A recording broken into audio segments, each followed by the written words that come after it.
Olá, queridos, graça e paz. Estamos aqui mais uma vez, continuando a nossa jornada bíblica de Gênesis e Apocalipse. Agora entrando nos finaizinhos, né? Agora a gente vai encerrar hoje Hebreus. Provavelmente o vídeo fique um pouquinho maior, mas vamos encerrar Hebreus. Depois a gente vai ler as 3 cartas de João, primeira, segunda e terceira, e depois a gente já entra em Apocalipse, fechando esse tempo. Então, provavelmente a gente deva ter aí mais ou menos aí mais uns 3, não, mais uns 4, 5 vídeos mais ou menos, ou até um a mais, depende da nossa progressão ali no Apocalipse, mas mais ou menos essa faixa aí. Semana que vem provavelmente estamos encerrando esse tempo. E que bom que chegamos até aqui, né? Que bom que o Senhor compartilhou coisas maravilhosas no nosso coração, e eu espero que ao seu coração Deus tenha compartilhado algo precioso também. Amém?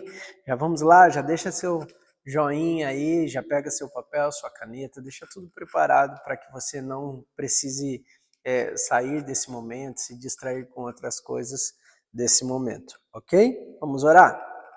Pai, obrigado, Senhor. Obrigado por esse tempo. Obrigado por tua palavra. Obrigado por teus ensinos. Compartilha ao nosso coração aquilo que o Senhor quer falar. Compartilha ao nosso coração aquilo que o Senhor quer derramar sobre nós. Pai, em nome de Jesus, nós pedimos ao Senhor, fala conosco, derrama sobre nós o teu querer e a tua vontade, em nome de Jesus. Amém. Amém? Vamos lá? Então, Hebreus capítulo 8. O mais importante do que estamos tratando é que temos um sumo sacerdote, como esse, o qual se assentou à direita no trono da majestade nos céus, e serve no santuário, no verdadeiro tabernáculo que o Senhor erigiu, e não o homem. Todo sumo sacerdote é constituído para apresentar ofertas e sacrifícios. E por isso era necessário que também este tivesse algo a oferecer. Se ele estivesse na terra, nem seria sumo sacerdote, visto que já existem aqueles que apresentam as ofertas prescritas pela lei. Eles servem no santuário, que é a cópia e sombra daquele que está nos céus, já que Moisés foi avisado quando estava para construir o tabernáculo. Tenham cuidado de fazer tudo segundo o modelo que lhe foi mostrado no monte. Agora, porém, o ministério que Jesus recebeu é superior ao deles, assim como também a aliança da qual ele é mediador e superior à antiga, sendo baseada em promessas superiores. Pois, se aquela primeira aliança fosse perfeita, não seria necessário procurar lugar para outra. Deus, porém, achou o povo em falta e disse: Então, chegando os dias, declara o Senhor, quando farei uma nova aliança com a comunidade de Israel e com a comunidade de Judá. Não será como a aliança que fiz com seus antepassados, quando os tomei pela mão para tirá-los do Egito, visto que eles não permaneceram fiéis à minha aliança. Eu me afastei deles, diz o Senhor. Esta é a aliança que farei com a comunidade de Israel. Depois daqueles dias, declara o Senhor, porei as minhas leis em sua mente e as escreverei em seu coração. Serei o seu Deus e eles serão o meu povo. Ninguém mais ensinará o seu próximo, nem o seu irmão, dizendo, conheça o Senhor. Porque todos eles me conhecerão, desde o menor até o maior. Porque eu lhes perdoarei a maldade e não mais me lembrarei dos seus pecados. Chamando nova esta aliança, ele tornou antiquada a primeira, e o que se torna antiquado é envelhecido, está a ponto de desaparecer. Hebreus capítulo 9. Ora, a primeira aliança tinha regras para a adoração, também um santuário terreno. Foi levantado um tabernáculo na parte da frente chamado Lugar Santo. Estava o candelabro, a mesa e os pães da presença. Por trás do segundo véu havia a parte chamada Lugar Santíssimo, onde se encontrava um altar de ouro para um incenso e a arca da aliança. totalmente revestida de ouro. Nessa arca estavam o vaso de ouro contendo o maná, a vara de Arão que floresceu e as tábuas da aliança. Acima da arca estavam os querubins da glória que com a sua sombra cobriram a tampa da arca. A respeito dessas coisas não cabe agora falar detalhadamente. Estando tudo assim preparado, os sacerdotes entravam regularmente no lugar santo do tabernáculo para exercer o seu ministério. No entanto, somente o sumo sacerdote entrava no lugar santíssimo, apenas uma vez por ano, e nunca se apresentar e nunca sem apresentar o sangue do sacrifício que ele oferecia por si mesmo e pelos pecados que o povo havia cometido por ignorância. Dessa forma, o Espírito Santo estava mostrando que ainda não havia sido manifestado o caminho para o lugar santíssimo, enquanto permanecia o primeiro tabernáculo, isto é, uma ilustração para os nossos dias, indicando que as ofertas e os sacrifícios oferecidos não podiam dar ao adorador uma consciência perfeitamente limpa. Eram apenas prescrições que tratavam de comida e bebida e de várias cerimônias de purificação com água. Essas ordenanças exteriores foram impostas até o tempo da nova ordem. Quando Cristo veio como sumo sacerdote dos benefícios agora presente, ele adentrou o maior e mais perfeito tabernáculo. Não foi feito pelo homem, isto é, não pertence a esta criação, não por meio de sangue de bodes e novilhos, mas pelo seu próprio sangue. Ele entrou no lugar santíssimo de uma vez por todas e obteve eterna redenção. Ora, se o sangue de bodes e touros e as cinzas de uma novilha espalhadas sobre os que estão cerimonialmente impuros, os santificam, de forma que se tornam exteriormente puros, quanto mais o sangue de Cristo, que pelo Espírito eterno se ofereceu de forma imaculada a Deus. Purifica a nossa consciência de atos que levam à morte, para que sirvamos ao Deus vivo. Por esta razão, Cristo é o mediador de uma nova aliança, para que os que são chamados recebam a promessa da herança eterna, visto que ele morreu como resgate pelas transgressões cometidas sobre a primeira aliança. No caso de um testamento, é necessário que se comprove a morte daquele que o fez, pois um testamento só é válido no caso de morte, uma vez que nunca vigora enquanto está vivo quem o fez.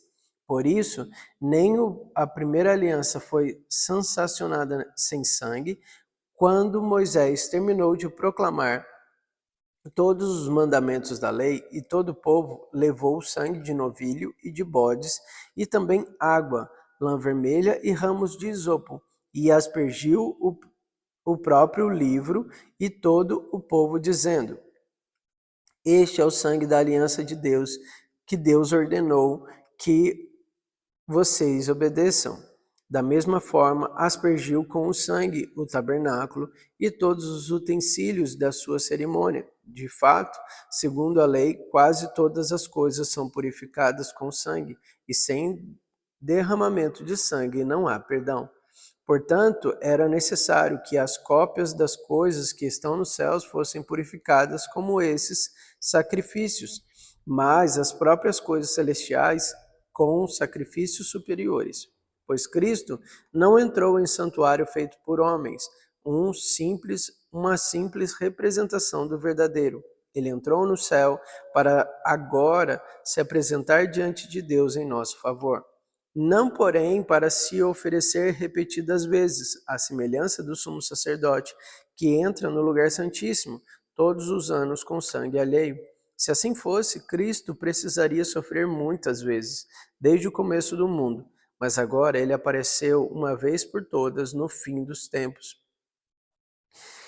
para aniquilar o pecado do mediador, o sacrifício de si mesmo. Da mesma forma, como o homem está destinado a morrer uma só vez e depois disso enfrentar o juízo, assim também Cristo foi oferecido em sacrifício uma única vez para tirar os pecados de muitos e aparecerá a segunda vez, não para tirar o pecado, mas para trazer salvação aos que o aguardam. Hebreus capítulo 10.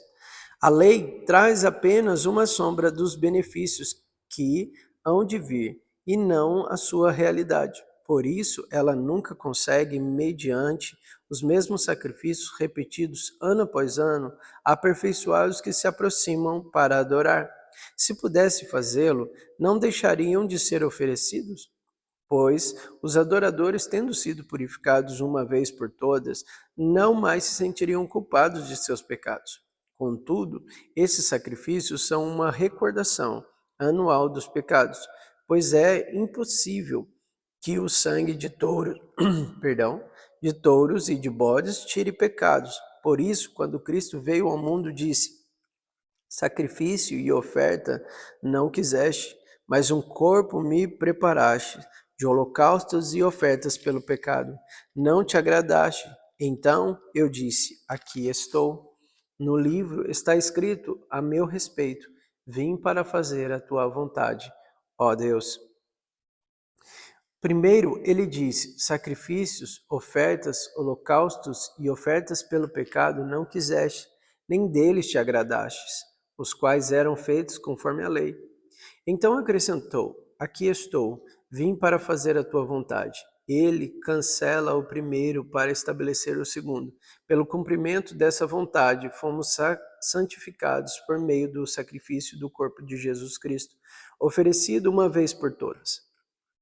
Dia após dia, todo sacerdote apresenta-se e exerce os seus deveres religiosos, repetidamente. Oferece os mesmos sacrifícios que nunca podem remover os pecados, mas quando este sacerdote acabou de oferecer para sempre um único sacrifício pelos pecados, assentou-se à direita de Deus. Daí em diante, ele está esperando até que os seus inimigos sejam colocados como estrado de seus pés.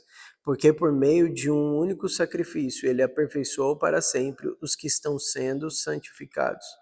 O Espírito Santo também nos testifica a este respeito, e primeiro ele diz: esta é a aliança que farei com eles, depois daqueles dias, diz o Senhor. Porei as minhas leis em seu coração e as escreverei em sua mente. E acrescenta: dos seus pecados e iniquidades não me lembrarei jamais. Onde esses pecados foram perdoados, não há mais necessidade de sacrifícios por eles.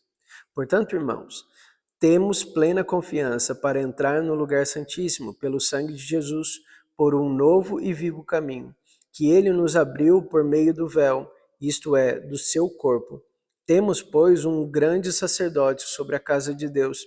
Sendo assim, aproximemo-nos de Deus com um coração sincero e com plena convicção, de fé, tendo o coração aspergidos para nos purificar da sua consciência de uma consciência culpada e tendo os nossos corpos lavados com água pura.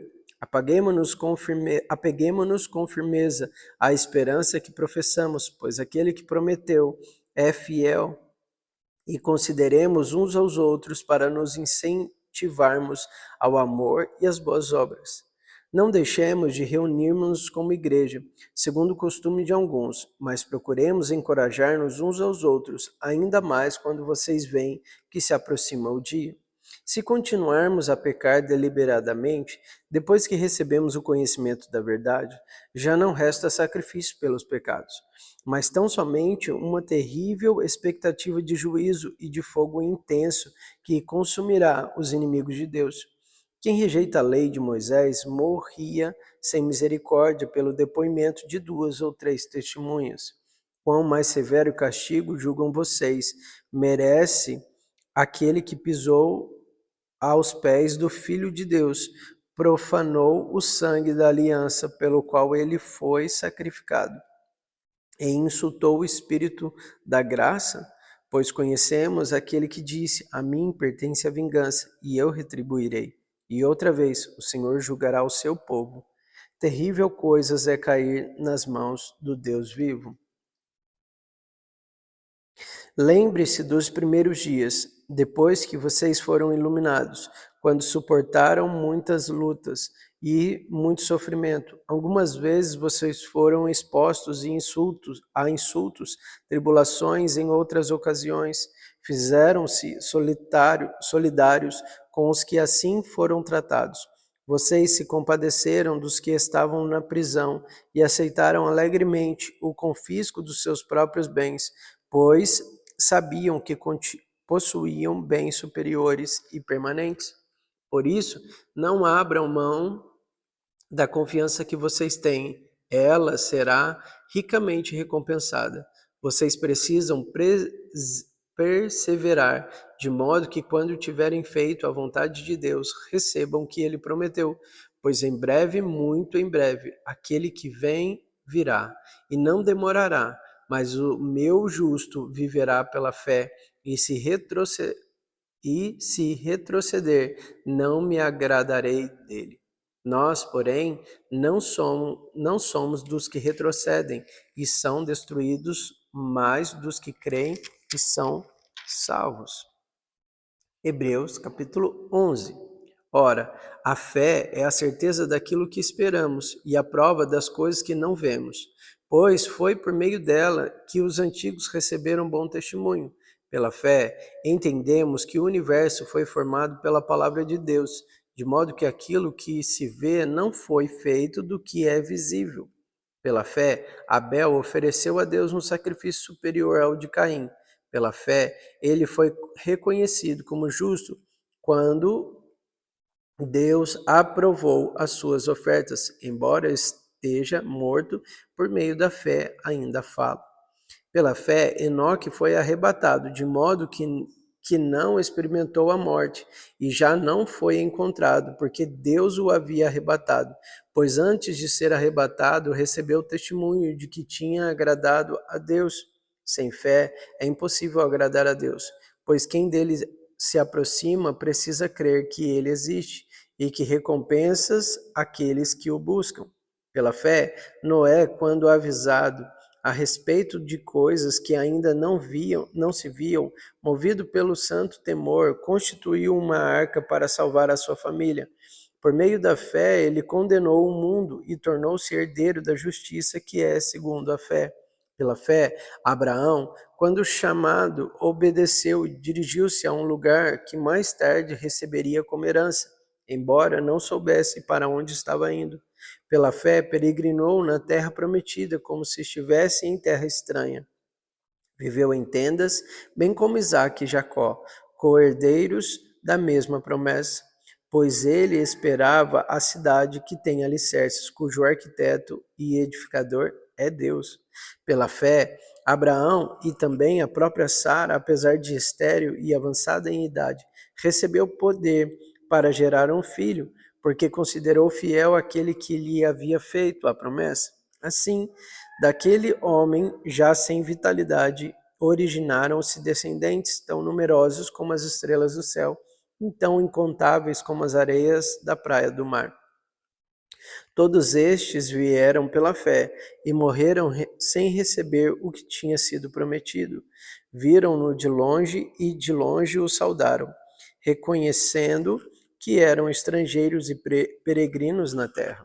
Os que assim falam mostram que estão buscando uma pátria. Se estivessem pensando naquela de onde saíram, teriam a oportunidade de voltar. Em vez disso, esperavam eles uma pátria melhor, isto é, a pátria celestial. Por essa razão, Deus não se envergonha de ser chamado o Deus deles, e lhes preparou uma cidade. Pela fé, Abraão, quando Deus o pôs à prova, ofereceu Isaque como sacrifício. Aquele que havia recebido as promessas estava a ponto de sacrificar o seu único filho, embora Deus lhe tivesse dito, por meio de Isaque, a sua descendência será considerada. Abraão levou em conta que Deus pode ressuscitar os mortos e figuradamente recebeu Isaque de volta dentre os mortos. Pela fé, Isaque abençoou Jacó e Esaú com respeito ao futuro deles. Pela fé, Jacó, à beira da morte, abençoou cada um dos filhos de José, adorou a Deus e apoiando na extremidade de seu bordão. Pela fé, José, no fim da vida, fez menção do êxodo dos israelitas no Egito e deu instrução acerca dos seus próprios ossos. Pela fé, Moisés, recém-nascido, foi escondido durante 3 meses por seus pais, pois estes viram que ele não era uma criança comum e não temeram o decreto do rei. Pela fé, Moisés, de adulto, recusou ser chamado filho da filha de Faraó, preferindo ser maltratado com o povo de Deus e desfrutar os prazeres do pecado durante algum tempo. Por amor de Cristo, considerou sua desonra uma riqueza maior do que os tesouros do Egito, porque contemplava a sua recompensa.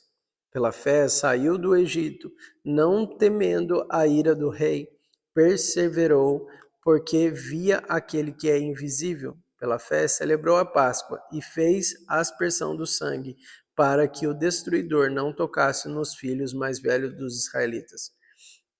Pela fé, o povo atravessou o Mar Vermelho, como em terra seca, mas quando os egípcios tentaram fazê-lo, morreram afogados. Pela fé, caíram os muros de Jericó, depois de serem rodeados durante 7 dias. Pela fé, a prostituta Raabe, por ter acolhido os espiões, não foi morta com os que haviam sido desobedientes. Que mais direi? Não tenho tempo para falar de Gideão, Baraque, Sansão, Jefté, Davi, Samuel e os profetas, os quais pela fé conquistaram reinos, praticaram a justiça, alcançaram o cumprimento das promessas, fecharam a boca de leões, apagaram o poder do fogo e escaparam ao fio da espada. Da fraqueza tiraram força, tornaram-se poderosos na batalha e puseram em fuga exércitos estrangeiros. Houve mulheres que pela ressurreição tiveram de voltar aos seus mortos. Uns foram torturados e recusaram-se ser libertados, para poder alcançar uma ressurreição superior. Outros enfrentaram zombaria e açoites. Outros ainda foram acorrentados e colocados na prisão, apedrejados, cerrados ao meio, postos à prova, mortos ao fio da espada. Andaram errantes, vestidos de pele de ovelha e de cabras, necessitados, afligidos e maltratados. O mundo não era digno deles. Vagaram pelos desertos e montes, pelas cavernas e grutas. Todos estes receberam bom testemunho por meio da fé. No entanto, nenhum deles recebeu o que havia sido prometido. Deus havia planejado algo melhor para nós, para que conosco fosse eles aperfeiçoado. Hebreus capítulo 12. Portanto, também nós, uma vez que estamos rodeados por tão grande nuvem de testemunhas, livremo-nos de tudo que nos atrapalha e do pecado que nos envolve, e corramos com perseverança a corrida que nos é proposta, tendo os olhos fitos em Jesus, autor e consumador da nossa fé. Ele, pela alegria que lhe fora proposta, suportou a cruz, desprezando a vergonha, assentou-se à direita do trono de Deus. Pense bem naquele, que suportou tal oposição dos pecadores contra si mesmo, para que vocês não se cansem nem desanimem. Na luta contra o pecado, vocês ainda não resistiram até o ponto de derramar o próprio sangue. Vocês se esqueceram da palavra de ânimo que ele lhes dirige como a filhos? Meu filho, não despreze a disciplina do Senhor, nem se magoe com a sua repreensão, pois o Senhor disciplina quem ama e castiga todo aquele a quem aceita como filho. Suportem as dificuldades, recebendo-as como disciplina. Deus os trata como filhos. Ora, qual o filho que não é disciplinado por seu pai? Se vocês não são disciplinados e a disciplina é para todos os filhos, então vocês não são filhos legítimos, mas sim ilegítimos. Além disso, tínhamos pais humanos que nos disciplinavam e nós os respeitávamos. Quanto mais devemos submeter-nos ao nosso Pai ao Pai dos Espíritos, para assim vivermos. Nosso Pai nos disciplinavam por curto período, segundo lhe parecia melhor, mas Deus nos disciplina para o nosso bem, para que participemos da sua santidade. Nenhuma disciplina parece ser motivo de alegria no momento, mas sim de tristeza. Mais tarde, porém, produz fruto de justiça e paz para aqueles que por ela foram exercitados. Portanto, fortaleçam as mãos enfraquecidas e os joelhos vacilantes. Façam caminhos retos para os seus pés, para que o manco não se desvie, antes seja curado. Esforce-se para viver em paz com todos e para serem santos. Sem santidade ninguém verá o Senhor. Cuidem que ninguém se exclua da graça de Deus, que nenhuma raiz de amargura brote e cause perturbação, contaminando a muitos, que não haja nenhum imoral ou profano como Esaú, que por uma única refeição vendeu seus direitos de herança como filho mais velho. Como vocês sabem, posteriormente, quando quis herdar a bênção, foi rejeitado e não teve como alterar a sua decisão, embora buscasse a bênção com lágrimas. Vocês não chegaram ao monte que se podia tocar e que estavam em chamas, nem as trevas à escuridão, nem a tempestade ao soar da trombeta, e ao som de palavras tais que os ouvintes rogaram que nada lhes fosse dito, pois não podiam suportar o que lhes estava sendo ordenado. Até um animal, se tocasse no monte, deve ser apedrejado. O espetáculo era tão terrível que até Moisés disse: Estou apavorado e trêmulo. Mas vocês chegaram ao Monte Sião, a Jerusalém celestial, a cidade do Deus vivo. Chegaram aos milhares de anjos em alegre reunião. A igreja dos primogênitos, cujos nomes estão escritos nos céus. Vocês chegaram a Deus, juiz de todos os homens, aos espíritos dos justos aperfeiçoados, a Jesus, mediador de uma nova aliança, e ao sangue aspergido, que fala melhor do que o sangue de Abel. Cuidado, não rejeitem aquele que fala, se os que se recusam a ouvir aquele que os advertia na terra não escaparam, quanto mais nós, se nos desviarmos daquele que nos adverte nos céus, aquele cuja voz outrora abalou a terra, agora promete: ainda uma vez abalarei, não apenas a terra, mas também os céus. As palavras ainda uma vez indicam a remoção do que se pode ser abalado, isto é, coisas criadas de forma que permaneça, o que não se pode ser abalado. Portanto, já estamos recebendo um reino inabalável. Sejamos agradecidos e, assim, adoremos a Deus de modo aceitável, com reverência e temor, pois o nosso Deus é fogo consumidor. Hebreus, capítulo 13. Seja constante o amor fraternal. Não se esqueçam da hospitalidade. Foi praticando aqui, sem o saber, alguns acolheram anjos. Lembre-se dos que estão na prisão, como se aprisionados com eles, dos que estão sendo maltratados, como se vocês mesmos estivessem sendo maltratados. O casamento deve ser honrado por todo o eleito conjugal, conservado puro, pois Deus julgará os imorais, pois Deus julgará os imorais e os adúlteros. Conservem-se livres do amor ao dinheiro e contentem-se com o que vocês têm, porque Deus mesmo disse: Nunca o deixarei, nunca o abandonarei.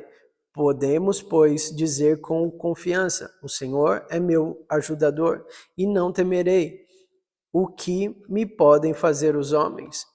Lembrem-se dos seus líderes que lhes falaram a palavra de Deus. Observem bem o resultado da vida que tiveram e imitem a sua fé.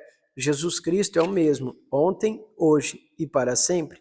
Não se deixem levar pelos discursos e ensinos estranhos. É bom que o coração seja fortalecido pela graça e não por alimentos cerimoniais, os quais não têm valor para aqueles que os comem. Não temos um altar do qual não tem direito de comer os que ministram no tabernáculo. O sumo sacerdote leva sangue de animais até o lugar santíssimo, como oferta pelo pecado, mas os corpos dos animais são queimados fora do acampamento. Assim, Jesus também sofreu fora das portas da cidade, para santificar o povo por meio do seu próprio sangue. Portanto, saiamos até ele, fora do acampamento, suportando a desonra que ele suportou. Pois não temos aqui nenhuma cidade permanente, mas buscamos a que há de vir. Por meio de Jesus, portanto, ofereçamos continuamente a Deus um sacrifício de louvor, que é fruto de lábios que confessam o seu nome. Não se esqueçam de fazer o bem e de repartir com os outros o que vocês têm, pois de tais sacrifícios Deus se agrada. Obedeçam aos seus líderes e submetam-se à autoridade deles. Eles cuidam de vocês, como quem deve prestar contas. Obedeçam-lhes para que o trabalho deles seja uma alegria e não um peso, pois isso não seria proveitoso para vocês. Orem por nós. Estamos certos de que temos consciência limpa. Desejamos viver de maneira honrosa e em tudo. Particularmente, recomendo-lhes que orem para que eu lhes seja restituído em breve.